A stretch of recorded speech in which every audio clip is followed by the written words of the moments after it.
فيلم الدفاع، تأليف وإخراج وإنتاج وبطولة يوسف وهبي، هو بداية المخرج نيازي مصطفى. يوسف وهبي اتولد 1898، مواليد الفيوم على شاطئ بحيرة بحر يوسف، وسموه يوسف على اسم البحيرة. والده كان عبد الله باشا وهبي مفتش الري في الفيوم. يوسف نشأ في أسرة ليها شأن مادي وأدبي كبير، ارتبط بالفن وبقى عنده شغف بالتمثيل، وبدأ هوايته بإلقاء المونولوجات وأداء التمثيليات في النادي الأهلي وفي المدرسة. أبوه الباشا طبعا كان عايزه يبقى مهندس زيه، لكن يوسف كان بيحب التمثيل، واللي زاد الطينة بلة إن يوسف وهبي اشتغل في سيرك. طبعا النتيجة ان ابوه طرده من بيت العيلة والحقه بالمدرسة الزراعية يمكن يتصلح حاله. يوسف فكر يهرب.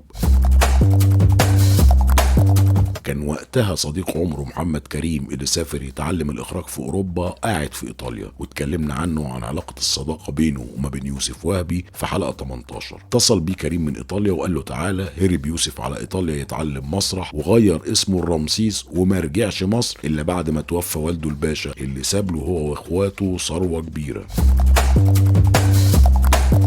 يوسف او رمسيس خد مراسه، عمل فرقه مسرحيه سماها فرقه رمسيس، وقرر يقدم حاجه جديده ومختلفه عن اللي بيقدمها علي الكسار ونجيب الريحاني اللي كانوا ساعتها مشهورين. يوسف وهبي درس اعمالهم بدقه، واطلق عليه ساعتها لقب رسول العنايه الالهيه اللي هينهض بفن التمثيل في مصر. وفعلا مسرح رمسيس عمل نهضه مسرحيه في الوقت ده، وكان العصر الذهبي للمسرح.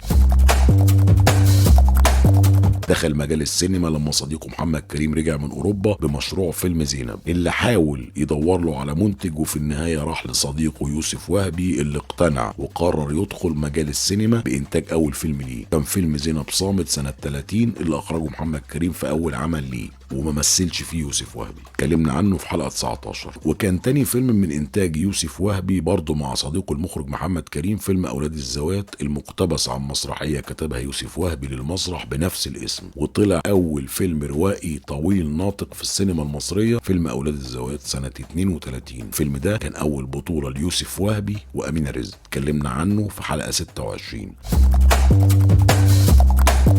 قرر يوسف وهبي يكون تالت فيلم من انتاجه هو فيلم الدفاع اللي اتعرض سنة 35، بس المرة دي هو اللي هيخرج الفيلم. فيلم الدفاع انتاج وتأليف واخراج وبطولة يوسف وهبي، وكان طبعا مع امينة رزق اللي شكلوا مع بعض انجح دويتو نال اعجاب الجمهور في تاريخ السينما المصرية، اللي بدأ في فيلم اولاد الزوات، وكان اول سيناريو يكتبه المخرج نيازي مصطفى للسينما سيناريو فيلم الدفاع، واشتغل مساعد مخرج ليوسف وهبي. فيلم الدفاع هو بداية المخرج نيازي مصطفى.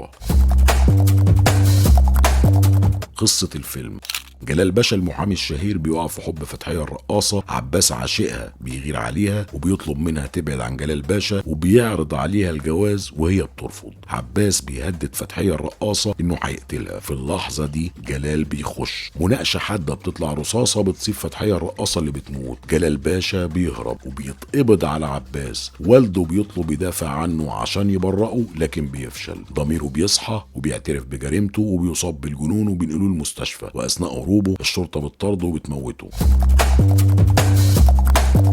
الفيلم اتعرض يوم 7 مارس سنة 35 في سينما ديانا، وفي 15 مارس في سينما الكوزموجراف الأمريكاني في اسكندرية. الفيلم نجح، وبناء على طلب الجمهور اتمد عرضه الأسبوع تاني. تابعونا.